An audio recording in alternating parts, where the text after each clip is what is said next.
Les responsables ukrainiens ont largement dédaigné ce projet d'organiser un référendum dans diverses régions contrôlées par la Russie. Ils disent que c'est une imposture et que cela ne changera rien en termes de reconnaissance par l'Ukraine en tant que terre ukrainienne légitime et terre qu'ils s'engagent à reprendre à nouveau à la Russie. Un responsable ukrainien a déclaré que c'est à ça que ressemble la peur de la défaite, affirmant qu'il s'agissait d'une réponse de la Russie à ses pertes sur le champ de bataille dans des régions comme Kharkiv, où l'Ukraine a réussi à reprendre plusieurs milliers de kilomètres de territoire sous contrôle russe pendant de nombreux mois.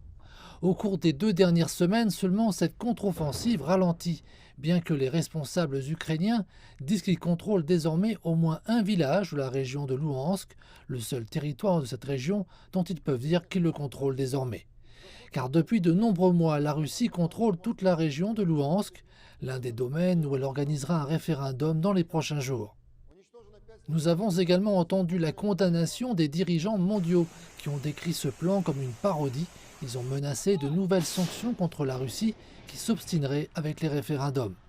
De vastes questions juridiques sur la façon dont cela peut éventuellement se dérouler subsistent, mais les dirigeants mondiaux et les représentants de divers gouvernements occidentaux ont précisé qu'ils ne reconnaîtraient pas le résultat du référendum prévu.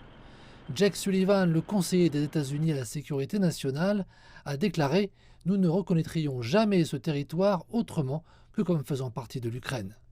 Il est donc certain que le sentiment ici à Kiev et chez une grande partie de ses partenaires occidentaux est que ce n'est pas un élément dont ils reconnaîtront le résultat et qu'il s'agit d'une tentative de la Russie d'essayer de soit compenser les pertes qu'elle a subies ces dernières semaines, soit consolider les gains qu'elle a réalisés jusque-là et être en mesure de déclarer qu'elle a remporté une sorte de victoire.